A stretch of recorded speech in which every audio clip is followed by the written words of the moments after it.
12,000 বছর পর ভয়াবহ আগ্নেয় উৎপাত ইথিওপিয়ার আগ্নেয়গিরিতে ঘন ছাই কিভাবে পৌঁছল ভারত পাকিস্তানে, কি ঘটছে মাটির নিচে? মোগল সম্রাট আকবর ও টিপু সুলতানের গ্রেট পদবি বাদ দিয়ে ভারতের নয়া বই, কংগ্রেসের তীব্র ক্ষোভ, ইতিহাস বিকৃতি কি চায় মোদী সরকার? জীবিত পাখি বা প্রাণী পাথরে পরিণত হয় ভয়ঙ্কর রক্তলাল লেকের পানি ছোঁয়ার সাথে সাথে, কল্পনা নাকি সত্যি, কি আছে ওই অভিশপ্ত পানিতে?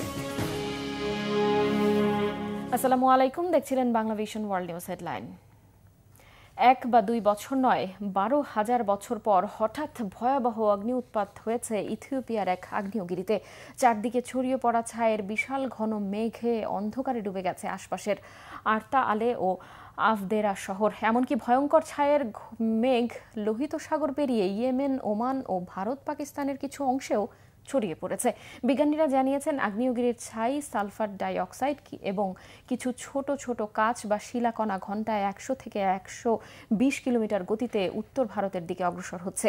প্রশ্ন উঠেছে, এত বছর পর কেন ইথিওপিয়ার এই ঘুমন্ত আগ্নেয়গিরি জ্বলে উঠল? এটি কি ভয়াবহ ভূমিকম্পের ইঙ্গিত? মাটির নিচে টেকটনিক প্লেটগুলোতে কি পরিবর্তন ঘটেছে, কি বলছেন বিশেষজ্ঞরা? শাহরিয়ার আমান সানির ডেস্ক রিপোর্ট। 12,000 বছর পর প্রথমবারের মতো জেগে উঠল ইথিওপিয়ার হাইলিগুবি আগ্নেয়গিরি। রোববার স্থানীয় সময় সকালে হঠাৎ শুরু হয় ভয়াবহ অগ্ন্যুৎপাত। মুহূর্তের মধ্যেই চারিদিকে ছড়িয়ে পড়ে বিশাল ছাই মেঘ।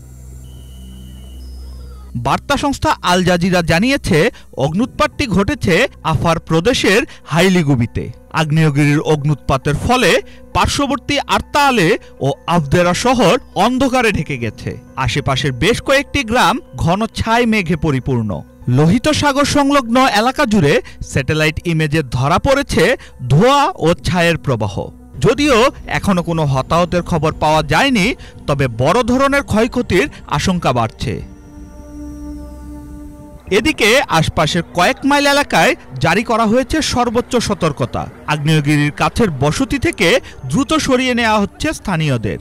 জরুরি বিভাগ বলছে, পরিস্থিতি দ্রুত খারাপ হতে পারে, তাই সবাইকে নিরাপদ এলাকায় আশ্রয় নিতে বলা হয়েছে। ঘন ছাই মেঘের কারণে আকাশপথে বিপর্যয় দেখা দিয়েছে। বিমান সংস্থাগুলোকে নির্দেশনা দেওয়া হয়েছে আগ্নেয়গিরির আশেপাশের আকাশপথ এড়িয়ে চলতে। কাছাকাছি বিমানবন্দরের বেশ কয়েকটি ফ্লাইট বাতিল করা হয়েছে। বিজ্ঞানীরা বলছেন, 12,000 বছর পর এই আগ্নেয়গিরির জেগে ওঠা বিশাল ভূতাত্ত্বিক পরিবর্তনের ইঙ্গিত হতে পারে। এর্তা আলে অঞ্চলটি দীর্ঘদিন ধরে আগ্নেয়গিরির সক্রিয়তার জন্য পরিচিত হলেও হাইলিগুবির এমন বিস্ফোরণ আগে কখনো রেকর্ড করা হয়নি। কর্তৃপক্ষ আগ্নেয়গিরিটি নজরদারিতে রেখেছে এবং পরিস্থিতির চূড়ান্ত আপডেট দিতে জরুরি যোগাযোগ ব্যবস্থা সক্রিয় করা হয়েছে। ইথিওপিয়ার আফার প্রদেশে অগ্ন্যুৎপাতের এই ঘটনা কতটা প্রভাব ফেলবে সেটি জানতে বিশ্বজুড়ে নজর এখন হাইলিগুবির দিকে। শাহরিয়ার আমান সানি, বাংলা ভিশন। মোগল সম্রাট আকবর ও মহীশূরের শাসক টিপু সুলতানের গ্রেট পদবি বাদ দিয়ে ভারতের নতুন পাঠ্যপুস্তক ছেপেছে নরেন্দ্র মোদীর বিজেপি সরকার। এ নিয়ে উত্তপ্ত হয়ে উঠেছে ভারতের রাজধানী। বিরোধী কংগ্রেসের অভিযোগ, বিজেপি নিজেদের মতাদর্শের অনুসারে ইতিহাসকে বদলানোর চেষ্টা করছে। তবে বিজেপি ও আরএসএস এর দাবি, এটা প্রয়োজনীয় সংশোধন। সাম্প্রতিক বছরগুলোতে পাঠ্যপুস্তক থেকে মোগল আমল, বিভিন্ন বৈজ্ঞানিক ইতিহাস বাদ দেয়ায় ভারতের শিক্ষার মান নিয়েও জোরালো প্রশ্ন উঠেছে। হিজল জুবায়েরের ডেস্ক রিপোর্ট। এবছর ভারতের জাতীয় শিক্ষা বিষয়ক গবেষণা ও প্রশিক্ষণ কাউন্সিল এনসিইআরটি নতুন যে পাঠ্যপুস্তক ছাপিয়েছে, সেখানে মোগল সম্রাট আকবর ও মহীশূরের শাসক টিপু সুলতানের নাম থেকে গ্রেট পদবি বাদ দেওয়া হয়েছে। এ নিয়ে ব্যাপক বিতর্ক ছড়িয়ে পড়েছে বিজেপি ও কংগ্রেসের মধ্যে। কংগ্রেস নেতাদের অভিযোগ, ক্ষমতাসীন বিজেপি সরকার নিজেদের রাজনৈতিক মতাদর্শ অনুসারে দেশের ইতিহাসকে মেলাতে গিয়ে ভারতের ইতিহাসকে বদলে দিচ্ছে। বিশেষ করে মোগল শাসকদের প্রতি নরেন্দ্র মোদী সরকারের বিরাগের প্রতি ইঙ্গিত করেছে কংগ্রেস। অন্যদিকে এর প্রতিক্রিয়ায় বিজেপি ও রাষ্ট্রীয় স্বয়ংসেবক সংঘ আরএসএস বলছে, দীর্ঘদিন ধরে এসব সংশোধনের প্রয়োজন ছিল। নতুন পাঠ্যপুস্তকগুলো ভারত জুড়ে 24,000-এর বেশি মাধ্যমিক স্কুলে এরই মাঝে পৌঁছে গেছে বলে জানিয়েছে ভারতীয় গণমাধ্যম দ্য টেলিগ্রাফ। বিজেপি সরকারের এমন ন্যাক্কারজনক পদক্ষেপের সমালোচনা করে কংগ্রেস পার্টির সংসদ সদস্য ইমরান মাসুদ বলেছেন, আকবর ও টিপু সুলতানরা ৭০০ বছর ধরে ভারত শাসন করেছেন। তাদের পদবি বাদ দিয়ে বা যুক্ত করে নতুন করে কিছুই অর্জন করা যাবে না। ওই দুই শাসকের সময় ভারতের অর্থনৈতিক সমৃদ্ধির কথা উল্লেখ করে মাসুদ বলেন, তাদের শাসন আমলে জিডিপি ছিল ২৭%। সে সময় ভারতকে সোনার পাখি বলে ডাকা হতো। পাঠ্যপুস্তকে ইতিহাস বদলে দেওয়ার কঠোর সমালোচনা করে কংগ্রেস নেতা কে মুরালীধরন বলেছেন, আকবর ছিলেন সাম্প্রদায়িক সম্প্রীতির রাজা, আর টিপু সুলতান ইংরেজদের বিরুদ্ধে লড়াই করেছেন। সে কারণেই জীবন দিতে হয় তাকে। এই দুজনই মহান শাসক ছিলেন। তাদের প্রতি কেন্দ্রীয় সরকারের এই আচরণ একেবারেই অন্যায্য। উত্তরাখণ্ড কংগ্রেসের প্রবীণ নেতা হরিশ রাওয়াত দ্য টেলিগ্রাফকে বলেন, পাঠ্যপুস্তকে দুই শাসকের নাম থেকে গ্রেড বাদ দেওয়া বৃহত্তর পরিকল্পনার অংশ। খেয়াল রাখতে হবে বিজেপি আর কি বাদ দেয়। সুযোগ পেলে তারা আরও অনেক কিছুই বাদ দেবে। তবে এসব অভিযোগ আমলে নিচ্ছে না উগ্র হিন্দুত্ববাদী আরএসএস। তাদের নেতা সুনীল আম্বেকরের মতে, ইতিহাসের পাঠ্যপুস্তকে অনেক ইতিবাচক পরিবর্তন আনা হয়েছে। আকবর ও টিপু সুলতানের পদবি বাদ দেওয়া হয়েছে, তাদের বাদ দেওয়া হয়নি। টেলিগ্রাফের প্রতিবেদনে বলা হয়েছে, সাম্প্রতিক বছরগুলোতে ভারতে পাঠ্যপুস্তক থেকে মোগল আমল, স্বাধীনতা সংগ্রাম, সাম্প্রদায়িক বিভাজনের ইতিহাস এবং বৈজ্ঞানিক ইতিহাস সহ বিভিন্ন বিষয়ে বারবার বদলানো হচ্ছে। পাঠ্যপুস্তক থেকে ২০০২ সালে গুজরাটের সাম্প্রদায়িক দাঙ্গা এবং ১৯৯২ সালে বাবরি মসজিদ ভাঙার ইতিহাস গায়েব করে দেয়া হয়েছে। শুধু তাই নয়, পাঠ্যপুস্তক থেকে মহাত্মা গান্ধী হত্যাকাণ্ড, আদিবাসী বিদ্রোহ, দলিত ও মুসলিম সাহিত্যের পাশাপাশি ডারউইনের বিবর্তন তত্ত্ব সম্পর্কিত তথ্য বাদ দেওয়ায় বর্তমান পাঠ্যপুস্তক ও শিক্ষার মান নিয়ে প্রশ্ন তুলছে সমালোচকরা। হিজল জোবায়ের, বাংলা ভিশন। আফগানিস্তানের খোস্ত কুনার ও পাকতিকা প্রদেশে পাকিস্তানের হামলায় শিশুসহ অন্তত ১০ জনকে হত্যার অভিযোগ তুলেছে আফগান তালেবান সরকার। যৌথ বাহিনীর অভিযানে অন্তত ২২ জন ভারত সমর্থিত জঙ্গিকে হত্যার দাবিও করেছে পাকিস্তান। এরপর পাল্টা জবাবে হুমকি দিয়েছে আফগান তালেবানরা। পাকিস্তানে গত ৩ দিনে একাধিক আত্মঘাতী হামলার রেশ না কাটতেই আফগানিস্তানে বিমান হামলায় ইসলামাবাদে জড়িত থাকার অভিযোগ তুলেছে কাবুল। তালেবান সরকারের মুখপাত্র জাবিউল্লাহ মুজাহিদ এক্স হ্যান্ডেলে পাকিস্তানকে অভিযুক্ত করে জানিয়েছেন, সোমবার দিবাগত রাত ১২টার দিকে আফগানিস্তানের দক্ষিণ পূর্বাঞ্চলীয় খোস্ত প্রদেশে একটি বাড়িতে বিমান হামলায় অন্তত ৯ জন শিশু এবং ১ জন নারী নিহত হয়েছেন। তার দাবি, খোস্ত ছাড়াও উত্তর পূর্বাঞ্চলের কুনার ও পূর্বাঞ্চলের পাকতিকা প্রদেশে পাকিস্তানের হামলায় অনেক বেসামরিক মানুষও নিহত হয়েছে। অক্টোবরের শুরুতে পাল্টাপাল্টি হামলায় নিহত হয় পাকিস্তানের অন্তত ৫৮ জন সেনা আর ২ শতাধিক তালেবান সদস্য। এরই জেরে তুরস্কের মধ্যস্থতায় দুই দেশে ২ দফা যুদ্ধবিরতি পালন করছে। এরপর গত ৭ নভেম্বর তৃতীয় দফা যুদ্ধবিরতির আলোচনা ভেস্তে যায়। পাকিস্তানের ধারাবাহিক জঙ্গি হামলার পেছনে আফগানিস্তান ও ভারতের মদদের অভিযোগ তুলেছে ইসলামাবাদ। এদিকে সোমবার পাকিস্তানের খাইবার পাখতুনখোয়া প্রদেশে বানুন শহরে যৌথ বাহিনীর অভিযানে নিহত ২২ জনকে ভারতের মদতপুষ্ট নিষিদ্ধ জঙ্গি গোষ্ঠী টিটিপির সদস্য বলেও দাবি করেছে ইসলামাবাদ। সৌদি আরবে অমুসলিম কূটনীতিক ও বিদেশিদের জন্য আরও ২টি নতুন মদের দোকান খোলার প্রস্তুতি চলছে। দাহরান ও জেদ্দায় ২০২৬ সালে চালু হতে পারে এসব দোকান। দীর্ঘদিনের কঠোর নিষেধাজ্ঞার মধ্যেও সৌদি যুবরাজের সংস্কার উদ্যোগে দেশটি ধীরে ধীরে উন্মুক্ত হচ্ছে। সৌদি যুবরাজ মোহাম্মদ বিন সালমানের এসব উদ্যোগ নিয়ে আলোচনা সমালোচনা চলছে বিভিন্ন মহলে। হিজল জুবায়েরের আরও একটি ডেস্ক রিপোর্ট।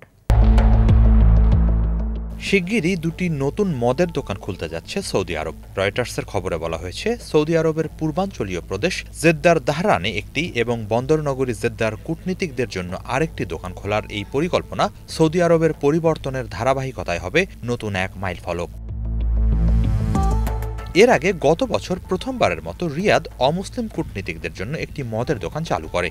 ৭৩ বছর নিষেধাজ্ঞার পর সৌদিতে সেটিই ছিল প্রথম আনুষ্ঠানিক মদের দোকান। নির্ভরযোগ্য সূত্রের বরাত দিয়ে রয়টার্স জানিয়েছে, জেদ্দার দাহরানে যে নতুন দোকানটি খোলা হবে সেটি স্থাপন করা হবে রাষ্ট্রীয় তেল কোম্পানি আরামকোর মালিকানাধীন একটি আবাসিক কম্পাউন্ডে। দোকানটি আরামকোয় কর্মরত অমুসলিম বিদেশিদের জন্য উন্মুক্ত থাকবে। এর বাইরে জেদ্দায় বহু দেশের কনসুলেট থাকায় অমুসলিম কূটনীতিকদের জন্য আরেকটি মদের দোকান খোলার প্রস্তুতিও চলছে। নতুন এ ২ দোকানই ২০২৬ সালে চালু হওয়ার সম্ভাবনা আছে। এদিকে কূটনৈতিক এলাকায় মদের দোকান চালু হলেও দেশটি এ ব্যাপারে আনুষ্ঠানিক বিধিনিষেধ শিথিলের কোনো ঘোষণা দেয়নি। এছাড়া সৌদি জনসংখ্যার বিশাল অংশের জন্য এখনও মদ পুরোপুরি হারাম বা নিষিদ্ধই আছে। তবে সৌদি যুবরাজ মোহাম্মদ বিন সালমানের সংস্কারের ধারাবাহিকতায় সৌদি নাগরিক ও বিদেশিরা এখন মরুভূমির মিউজিক ফেস্টিভ্যালে নাচা থেকে শুরু করে সিনেমা হলে যাওয়ার মতো এক সময়ের অকল্পনীয় অনেক কাজই করতে পারছেন। তেলের ওপর নির্ভরতা কমাতে এবং অর্থনীতি বৈচিত্র্যময় করতে আন্তর্জাতিক ব্যবসা ও পর্যটক আকর্ষণের লক্ষ্যে গত কয়েক বছর ধরেই অনেক বিধিনিষেধ তুলে নিচ্ছে সৌদি। এর আগে মে মাসে একটি ওয়াইন সংক্রান্ত ব্লগে প্রকাশিত খবরে দাবি করা হয় 2034 সালের বিশ্বকাপ আয়োজনের প্রস্তুতিতে পর্যটন এলাকায় মদ বিক্রির অনুমতি দিতে পারে সৌদি। ওই প্রতিবেদন ঘিরে অনলাইনে ব্যাপক বিতর্ক ছড়িয়ে পড়ে। এদিকে সকল নাগরিকের জন্য ইতিহাসে প্রথমবারের মতো বার খোলার অনুমতি দিয়েছে সৌদি কর্তৃপক্ষ। A12 নামে রাজধানী রিয়াদে খোলা নতুন এই বার কাম ক্যাফেতে নন অ্যালকোহলিক বিয়ার ও বিভিন্ন ধরনের পানীয় পরিবেশন করা হচ্ছে। এটির আদলও বিদেশের বারগুলোর মতো, যদিও অন্য দেশের মতো এখানে মদ বা অ্যালকোহল বিক্রি করা হচ্ছে না। এক প্রতিবেদনে AFP জানিয়েছে, সাধারণত বহির্বিশ্বে যেসব পানীয় অ্যালকোহলযুক্ত ঠিক সেই ধরনের পানীয়ই এই ক্যাফেতে অ্যালকোহল ছাড়া পরিবেশন করা হয়। এখানে নারী পুরুষ একসঙ্গে বসে পানীয় উপভোগেরও সুযোগ রয়েছে। উপসাগরীয় দেশগুলোর মধ্যে অ্যালকোহলের ওপর সম্পূর্ণ নিষেধাজ্ঞা রয়েছে সৌদি আরব ও কুয়েতে। 1952 সাল থেকে সৌদি আরবে মদ পান ও বিক্রি সম্পূর্ণ নিষিদ্ধ এবং তা অমান্য করলে কঠোর আইনানুগ ব্যবস্থা নেওয়া হয়। এদিকে অমুসলিম ও কূটনীতিকদের জন্য হলেও একের পর এক মদের দোকান খোলা সৌদি আরবের ক্রমশ বদলে যাওয়ারই চিত্র। এসব পদক্ষেপ দেশটিকে আরও উন্মুক্ত করারই প্রচেষ্টা। সৌদি আরবের কার্যত শাসক মোহাম্মদ বিন সালমানের নেতৃত্বে ঘটে চলা এসব পরিবর্তন নিয়ে মুসলিম বিশ্বে চলছে ব্যাপক আলোচনা সমালোচনা। হিজল জোবায়ের, বাংলা ভিশন।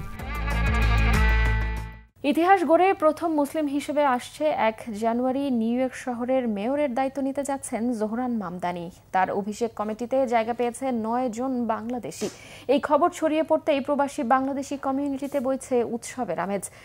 এই কমিটিতে শুধু বাংলাদেশ নয়, আছে পাকিস্তান, ভারত, পাঞ্জাবি ও ইন্দো ক্যারিবিয়ানদের শক্তিশালী উপস্থিতি।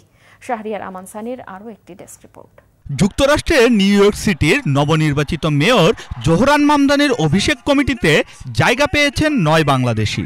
এর ফলে বাংলাদেশি কমিউনিটিতে বইছে উৎসবের আমেজ। ইতিহাস গড়ে প্রথমবারের মতো কোনো মুসলিম এবং দক্ষিণ এশীয় বংশোদ্ভূত নেতা নিউ ইয়র্ক সিটির মেয়রের দায়িত্ব গ্রহণ করতে যাচ্ছেন আগামী 1 জানুয়ারি। যুক্তরাষ্ট্রভিত্তিক সংবাদ মাধ্যম এমনি এক প্রতিবেদনে এমন তথ্য জানায়। মাত্র 34 বছর বয়সেই নিউ ইয়র্ক সিটির ইতিহাসে অনন্য রেকর্ড গড়েছেন জোহরান মামদানি। গত 4 নভেম্বর অনুষ্ঠিত নির্বাচনে বিপুল ভোটে জয়ী হন তিনি। অভিষেক উপলক্ষে ইতিমধ্যে ঘোষণা করা হয়েছে একটি 400 সদস্যের কমিটি, যাদের দায়িত্ব নতুন মেয়রের শপথ অনুষ্ঠান এবং প্রশাসনিক প্রস্তুতি নিশ্চিত করা। মামদানির অভিষেক কমিটিতে বাংলাদেশের নাম উজ্জ্বল করে স্থান পেয়েছেন 9 জন। স্থান পাওয়া 9 জন হলেন কাজী ফৌজিয়া, আব্দুল আজিজ ভুইয়া, শামসুল হক, মোহাম্মদ করিম চৌধুরী, ফারিরা আক্তার, আরমান চৌধুরী সিপিএ, শাহ রেহমান, তানজিন আজাদ এবং শ্যামতলী হক। তাদের অনেকে অভিবাসন অধিকার, সামাজিক সংগঠন, জনসেবামূলক কাজ এবং রাজনৈতিক অ্যাডভোকেসির মাধ্যমে নিউ ইয়র্কে বাংলাদেশিদের প্রতিনিধিত্ব করে আসছেন দীর্ঘদিন ধরে। অভিষেক কমিটির দীর্ঘ তালিকায় দেখা যায় বাংলাদেশের পাশাপাশি সেখানে 11 জন পাকিস্তানি, 16 জন ভারতীয় এবং পাঞ্জাবি ও ইন্দো ক্যারিবিয়ানদেরও শক্তিশালী উপস্থিতি রয়েছে। নিউ ইয়র্কে বসবাসরত প্রায় 98% বাংলাদেশি মুসলমান এবারের নির্বাচনে জোহরান মামদানির পক্ষে ভোট দিয়েছেন এবং সক্রিয়ভাবে তার প্রচারণায় কাজ করেছেন বলে জানায় বিভিন্ন গণমাধ্যম। বাংলাদেশি কমিটির রাজনৈতিক ভূমিকার স্বীকৃতি হিসেবে পাওয়া যাচ্ছে অভিষেক কমিটির এই মর্যাদাপূর্ণ 9টি স্থান। আসন্ন 1 জানুয়ারি শপথ নেবেন জোহরান মামদানি, আর সেই ঐতিহাসিক মুহূর্তে বাংলাদেশের প্রতিনিধিত্ব করবেন এই 9 জন কমিউনিটি লিডার। নিউ ইয়র্কের মতো বিশ্বের অন্যতম প্রভাবশালী শহরের প্রশাসনে বাংলাদেশি অংশগ্রহণ নিঃসন্দেহে প্রবাসী বাংলাদেশিদের জন্য এক গর্বের অর্জন। শাহরিয়ার আমান সানি, বাংলা ভিশন। বোরকা পরে পার্লামেন্টে যাওয়ায় অস্ট্রেলিয়ার ওয়ান নেশন পার্টির চরম বিতর্কিত সিনেটর পলিন হ্যানসনকে 7 দিনের জন্য বরখাস্ত করা হয়েছে। সোমবার জনসম্মুখে বোরকা নিষিদ্ধ করার প্রস্তাব উত্থাপনের অনুমতি না পাওয়ার পর তিনি বোরকা পরে সিনেটের চেম্বারে প্রবেশ করেন। তার এই অস্বাভাবিক আচরণ বর্ণবাদ ও ইসলাম বিদ্বেষ হিসেবে আখ্যা দিয়ে হ্যানসনের বিরুদ্ধে বর্ণবাদের অভিযোগ তুলে অস্ট্রেলিয়ার পার্লামেন্টে মুসলিম সিনেটররা তীব্র সমালোচনার মুখে হ্যানসন বোরকা খুলতে অস্বীকৃতি জানালে এক পর্যায়ে অধিবেশন স্থগিত করতে হয়। মীর ফজলে রাব্বির ডেস্ক রিপোর্ট। অস্ট্রেলিয়ার সিনেটে বোরকা পরে প্রবেশ করছেন একজন নারী সিনেটর, তবে এটি তার স্বাভাবিক পোশাক নয়। জনসমক্ষে বোরকা নিষিদ্ধ করার প্রস্তাব উত্থাপনের অনুমতি না পাওয়ার প্রতিবাদেই এমন কাণ্ড ঘটিয়েছেন তিনি। জানিয়ে দেশ জুড়ে শুরু হয়েছে তুমুল বিতর্ক। 24 নভেম্বর অস্ট্রেলিয়ার সিনেটে মুখ ঢাকা বোরকা পরে হাজির হন অস্ট্রেলিয়ার ডানপন্থী রাজনীতিবিদ ও ওয়ান নেশন দলের নেত্রী পলিন হ্যানসন। এদিন মুখ ঢাকা বোরকা নিষিদ্ধ করার জন্য একটি বিল উপস্থাপন করতে চাইলে অন্যান্য আইন প্রণেতারা তাকে বাধা দেন। এর পরপরই তিনি একটি কালো বোরকা পরে আবারও পার্লামেন্টে ফিরে আসেন এবং নিজের আসনে বসেন।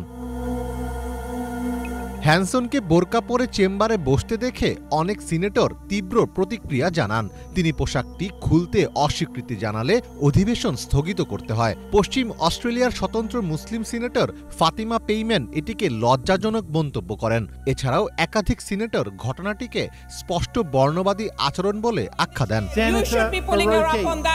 পরে সামাজিক যোগাযোগ মাধ্যমে এক বিবৃতিতে হ্যানসন জানান, তার প্রস্তাবিত বিল সিনেট বাতিল করায় প্রতিবাদ স্বরূপ তিনি বোরকা পরে চেম্বারে প্রবেশ করেছেন। তার ভাষায়, যদি পার্লামেন্ট বোরকা নিষিদ্ধ না করে তাহলে আমি নিজেই দেখাবো কেন এটি নিষিদ্ধ করা উচিত। যদি তারা আমাকে এটি পড়তে দেখতে না চায় তাহলে বোরকা নিষিদ্ধ করুক। বিষয়টি নিয়ে অস্ট্রেলিয়ার সাধারণ জনগণের মধ্যে দেখা গেছে মিশ্র প্রতিক্রিয়া। অনেকের মতে একজন পার্লামেন্টেরিয়ান হিসেবে প্রতিবাদ জানানো তার অধিকার, আবার অনেকেই মনে করছেন এটি হ্যানসনের অসম্মানজনক আচরণ। তার বক্তব্য রাখার অনুমতি আছে এবং তিনি একদল লোকের প্রতিনিধিত্ব করেন। আমি তার মতামত উপস্থাপনের অধিকারকে সম্মান করি, কিন্তু তিনি যে উপায়ে করেছেন সেভাবে নয়। তবে তিনি তার বার্তা পৌঁছে দিয়েছেন ঠিক যেমনটা তিনি চেয়েছিলেন। আমি মনে করি সে একজন ভয়ঙ্কর মহিলা। সে সবসময় অস্ট্রেলিয়ানরা যা করতে পারে তার সবচেয়ে খারাপ জিনিসগুলিতেই হাত দেয়। তার এসব কাজ কেবল লোক দেখানো। গতকাল তার যে স্ট্যান্ডটি দেখানো হয়েছে, আমি মনে করি এটি ভয়ঙ্কর এবং আমি আশা করি বেশিরভাগ লোক আমার সাথে একমত হবে। পলিন হ্যানসন 2017 সালেও একইভাবে বোরকা পরে সিনেটে প্রবেশ করে আলোচনার জন্ম দিয়েছিলেন। অভিবাসন বিরোধী রাজনীতির জন্য পরিচিত এই সিনেটর দীর্ঘদিন ধরে বোরকা নিষিদ্ধের দাবি করে আসছেন। 2016 সালে তিনি দাবি করেছিলেন অস্ট্রেলিয়া মুসলমানদের দ্বারা প্লাবিত হচ্ছে। তিনি ইসলামকে অস্ট্রেলীয় সংস্কৃতির সঙ্গে অসামঞ্জস্যপূর্ণ মতাদর্শ হিসেবে উল্লেখ করেছিলেন। বর্তমানে বিশ্বের 14টি দেশে জনসম্মুখে বোরকা পরা বা নেকাব পরার উপর নিষেধাজ্ঞা রয়েছে, যে তালিকায় ফ্রান্স, সুইজারল্যান্ডের মতো ইউরোপীয় দেশের পাশাপাশি একাধিক মুসলিম দেশও রয়েছে। অস্ট্রেলিয়ায় বোরকা নিষিদ্ধ করার কোনো জাতীয় আইন বর্তমানে নেই, তবে দেশটিতে জনসম্মুখে মুখ ঢাকা পোশাক নিষিদ্ধ করার জন্য বিল প্রবর্তনের চেষ্টা চলছে, যা একটি চলমান বিতর্কিত রাজনৈতিক বিষয় হয়ে দাঁড়িয়েছে। মীর ফজলে রাব্বি, বাংলা ভিশন। জীবিত পাখি কিংবা প্রাণী মুহূর্তেই পাথরে পরিণত হয় এক ভয়ঙ্কর রক্তলাল লেকের পানি স্পর্শ করা মাত্রই। স্থানীয়রা লেকটিকে ডাকে মৃতের হ্রদ বা স্টোন লেক নামে। বিভিন্ন আন্তর্জাতিক গণমাধ্যমে প্রকাশিত ছবিতে দেখা গেছে ছোট পাখি কিংবা বাদুড় ঠায় দাঁড়িয়ে আছে পাথরের মূর্তি হয়ে। স্থানীয়দের বিশ্বাস, হ্রদটিতে অভিশপ্ত কিছুর আনাগোনা রয়েছে।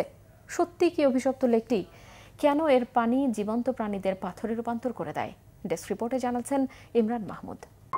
এক ভয়ঙ্কর লেক যা যে কোনো জীবন্ত প্রাণীকে পাথরের মূর্তিতে রূপান্তর করে ফেলে। স্থানীয়রা লেকটিকে ডাকেন মৃতদের হ্রদ বা স্টোন লেক নামে। বিভিন্ন আন্তর্জাতিক মাধ্যমে প্রকাশিত ছবিতে দেখা গেছে লেকের পানিতে শুকনো পাখি বা বাদুড় ক্যালসিফাই হয়ে শক্ত পাথরের মূর্তির মতো পড়ে থাকে। আর এসব ছবি ও ঘটনা হ্রদটিকে বিশ্বজুড়ে পরিচিত করেছে। কিন্তু প্রশ্ন হচ্ছে, কেন হ্রদের পানি জীবন্ত প্রাণীদের পাথরে পরিণত করে? এটি কি কোনো অভিশাপ, নাকি এর পেছনে রয়েছে জটিল কোনো বৈজ্ঞানিক ব্যাখ্যা? লেকটির আনুষ্ঠানিক নাম লেক নেট্রন, যা পূর্ব আফ্রিকার গ্রেট রিফট ভ্যালির কাছে অবস্থিত কেনিয়ার সীমানার একেবারে কাছে তানজানিয়ার উত্তরাঞ্চলে। ব্রিটানিকাতে প্রকাশিত একটি প্রতিবেদন অনুযায়ী হ্রদটির আয়তন প্রায় 570 বর্গ কিলোমিটার এবং এটি বিশ্বের অন্যতম লবণাক্ত লেক। এই অঞ্চলে রয়েছে ওল্ড ডোইনিও লেঙ্গাই নামের এক সক্রিয় আগ্নেয়গিরি, যা থেকে লাভার মাধ্যমে আসা খনিজ পদার্থ এই লেকের পানিতে মিশে গিয়ে তৈরি করে এক অস্বাভাবিক রসায়ন। নেট্রন হ্রদের পানির রং গাঢ় লাল। লাইফ সায়েন্সে প্রকাশিত একটি প্রতিবেদন মতে পানির উচ্চ লবণাক্ততা এবং ক্ষারীয়তার কারণে এখানে জন্মায় বিশেষ ধরনের লবণপ্রেমী অণুজীব, যাদের বলা হয় হ্যালোফাইল ব্যাকটেরিয়া। এই ব্যাকটেরিয়াগুলো লাল ও কমলা রঙের রঞ্জক পদার্থ উৎপন্ন করে, যা লেকটিকে রক্তের মতো লাল করে তোলে।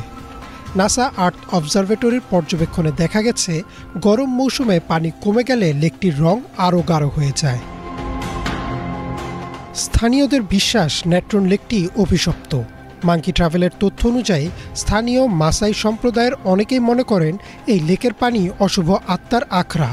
সেই আত্মারা পানিতে নামা যে কোনো প্রাণীকে পাথরের মূর্তিতে রূপান্তর করে দেয়, তাই এখানে কেউ সাঁতার কাটে না বা মাছ ধরে না। যদিও এসব বিশ্বাস লোকগাথা, তবে লেকের ভয়ঙ্কর পরিবেশ ও পানির লাল রঙের কারণে এই কাহিনী অনেকের কাছে বিশ্বাসযোগ্য। তাহলে প্রশ্ন হচ্ছে, কেন প্রাণীরা পাথরের মতো হয়ে যায়? বৈজ্ঞানিক গবেষণা মতে লেকের পানিতে রয়েছে উচ্চ মাত্রার সোডিয়াম কার্বনেট ও সোডিয়াম বাইকার্বনেট, যা প্রাচীন মিশরে মৃতদেহ সংরক্ষণের জন্য ব্যবহার করা হতো। আলটিমেট কিলিমাঞ্জারো ও ডিসকভার ওয়াইল্ড লাইফের তথ্য অনুযায়ী যেসব প্রাণী খাবারের খোঁজে বা ভুল করে পানিতে পড়ে বা নামতে যায়, তাদের শরীর পানির এই রাসায়নিক বৈশিষ্ট্যের কারণে খুব দ্রুত শক্ত হয়ে শুকিয়ে যায়। প্রধানত পাখি, বাদুড় বা ছোট প্রাণী এখানে মারা পড়ে। বড় প্রাণী বা মানুষের ক্ষেত্রে এটি প্রাণঘাতী নয়। তবে মজার বিষয় হচ্ছে, সব ধরনের ছোট প্রাণী যে এই লেকের প্রাণী সহ্য করতে পারে না এমনও নয়। ন্যাশনাল জিওগ্রাফিক ও লাইফ সায়েন্সের একাধিক প্রতিবেদনে বলা হয়েছে ফ্লামিঙ্গো নামের পাখিগুলো এখানে প্রজনন করে এবং এই লেকের ভেতরে লবণ দ্বীপে তারা ডিম পাড়ে।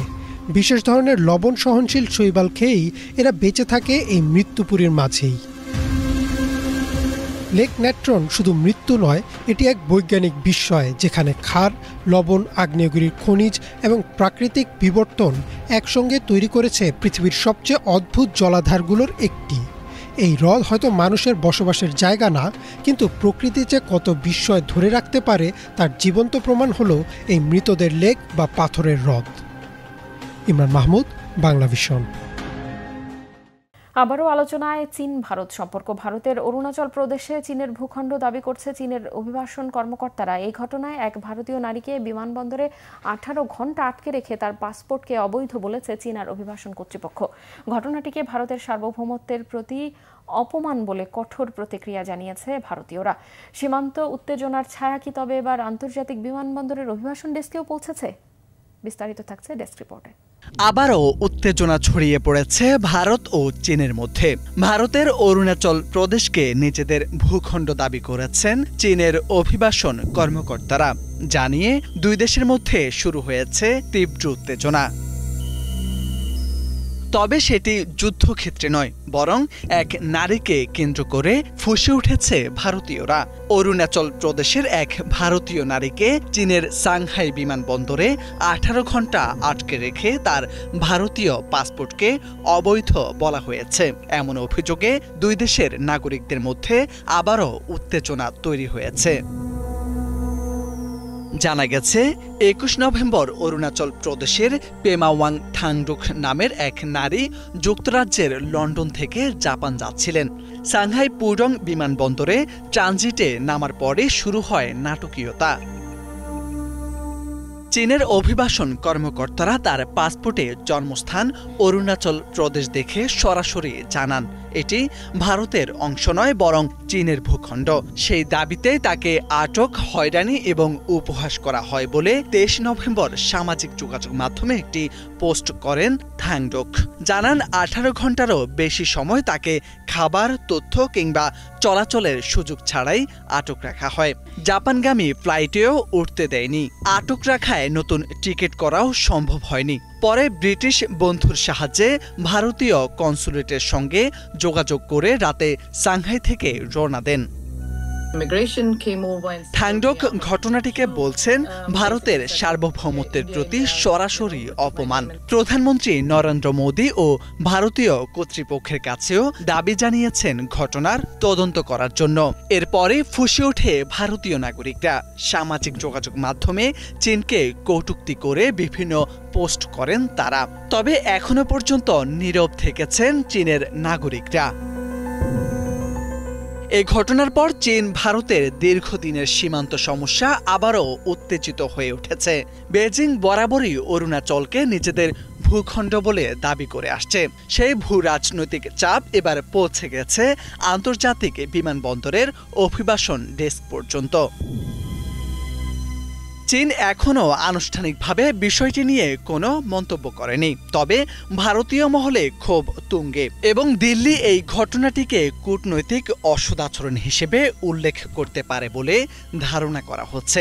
এখন সবার নজর দুই দেশের টানাপোড়েনের এই নতুন পর্ব কোন দিকে মোড় নেয়। মোরশেদ আলম, বাংলা ভিশন। পুয়ের্তো রিকোয় মার্কিন সামরিক ঘাঁটিতে শক্তি বৃদ্ধির জেরে আরও জোরালো হচ্ছে ভেনেজুয়েলায় হামলার আশঙ্কা। এমন অবস্থায় পাল্টা হুমকি দিয়ে ভেনেজুয়েলার প্রেসিডেন্ট নিকোলাস মাদুরো বলেছেন, ভয়ভীতি দেখিয়ে কাজ হবে না, হারানো যাবে না ভেনেজুয়েলাকে। পুয়ের্তো রিকোর উত্তর পূর্বাঞ্চলীয় বন্দরনগরী সেইবায় মার্কিন সামরিক ঘাঁটি রুজভেল্ট রোডসের বাড়তি সেনা মোতায়েন বাড়ানো হয়েছে যুদ্ধ বিমানের সংখ্যা। দিনরাত ওঠানামা করছে মার্কিন বাহিনীর অত্যাধুনিক ফাইটার জেট ও হেলিকপ্টার গানশিপ। সার্বিক প্রস্তুতি দেখতে ওই ঘাঁটি সফর করেছেন মার্কিন সেনাবাহিনীর জয়েন্ট চিফ অফ স্টাফের চেয়ারম্যান জেনারেল ড্যান কেইন, দিয়েছেন জরুরি দিক নির্দেশনা। এমন উত্তেজনাকর পরিস্থিতিতে সোমবার ভেনেজুয়েলার প্রেসিডেন্ট নিকোলাস মাদুরোর নেতৃত্বাধীন সশস্ত্র গেরিলা বাহিনী কার্টেল অফ সানসকে সন্ত্রাসী বাহিনী হিসেবে কালো তালিকাভুক্ত করার ঘোষণা দিয়েছে যুক্তরাষ্ট্র। সেই সাথে ভেনেজুয়েলার প্রেসিডেন্ট মাদুরোকে ধরতে $50 লাখ পুরস্কারও ঘোষণা এসেছে। একে হামলার ক্ষেত্রে তৈরির অপচেষ্টা বলছে ভেনেজুয়েলার পররাষ্ট্র মন্ত্রণালয়। যুদ্ধবিরতিতে ভেনেজুয়েলাবাসীর মধ্যে উদ্বেগ ছড়ালেও কালো তালিকাভুক্তের ঘটনায় বাড়ছে যুক্তরাষ্ট্র বিরোধী অসন্তোষ। এদিকে হামলার হুমকি আর সামরিক প্রস্তুতিতে উত্তেজনা ছড়ানো যুক্তরাষ্ট্রকে হুঁশিয়ারি করেছেন ভেনেজুয়েলার প্রেসিডেন্ট মাদুরো। তিনি বলছেন, ভেনেজুয়েলা অজেয়, হামলা চালিয়ে ভেনেজুয়েলাকে হারানো যাবে না। একসময় নিজের চুল নিজেই পছন্দ করতেন না, আর এখন সেই চুল দিয়েই বিশ্ব রেকর্ড গড়েছেন জেসিকা এল মার্টিনেজ। ভেঙেছেন 15 বছর আগে এভিন ডুগাসের রেকর্ড। গিনেস ওয়ার্ল্ড রেকর্ডের নাম উঠেছে তার চুলের অবিশ্বাস্য মাপের জন্য। মোরশেদ আলমের ডেস্ক রিপোর্টে বিস্তারিত। কোঁকড়ানো চুল দিয়েও যে বিশ্ব রেকর্ড গড়া যায় তা প্রমাণ করলেন এই নারী। ঘন কোঁকড়ানো গোলাকার বলের মতো বিশাল এই অ্যাফ্রো চুল শুধু নজর কাড়া নয়, বরং আত্মস্বীকৃতি আর আত্মবিশ্বাসের দৃষ্টান্ত হিসেবেও আলোচনায় এসেছে। নিউ ইয়র্কের জেসিকা এল মার্টিনেজ গড়লেন এই অনন্য বিশ্ব রেকর্ড। বিশ্বের সবচেয়ে বড় অ্যাফ্রো চুলের মালিক এখন তিনি।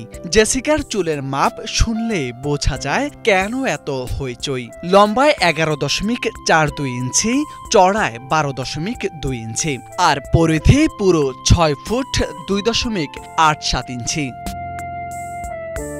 এই রেকর্ডের আগের মালিক ছিলেন এভিন ডুগাস। টানা 15 বছর গিনেস রেকর্ড ধরে রেখেছিলেন। রেকর্ড হারিয়েও এভিনের মন খারাপ হয়নি, বরং নিজেই এসে উত্তরসূরি জেসিকার মাথায় মুকুট পরিয়ে দিয়েছেন। জেসিকা একসময় নিজের চুল নিজেই অপছন্দ করতেন। স্কুল জীবনে নিয়মিত সেলুনে গিয়ে চুল সোজা করতেন। তাতে অবশ্য খুব বেশি লাভ হয়নি। চুল সোজা করার কয়েকদিন পরেই আবার আগের মতোই হয়ে যেত তার চুল। 2014 সালে কলেজে ওঠার পর নিজেকে আয়নায় দেখে মনে হয়েছিল এটা তিনি নন। সেই উপলব্ধির পরেই সিদ্ধান্ত নেন আর কখনো চুল সোজা করবেন না তিনি। নিজস্ব সত্তাকে গ্রহণ করার সেই সিদ্ধান্তই তাকে এখন গিনেস রেকর্ডধারী করেছে। 3 সদস্যের একটি দল তার চুলের প্রতিটি দিক মেপে দেখে তবেই নিশ্চিত করেছেন রেকর্ডটি। জেসিকার এই অর্জন শুধু ব্যক্তিগত সাফল্য নয়, এটি প্রমাণ করে নিজস্ব সৌন্দর্যকে গ্রহণ করার শক্তি কতটা বড় হতে পারে। মোরশেদ আলম, বাংলা ভিশন। দর্শক, এই ছিল আজকের মতো। সাথে থাকায় ধন্যবাদ।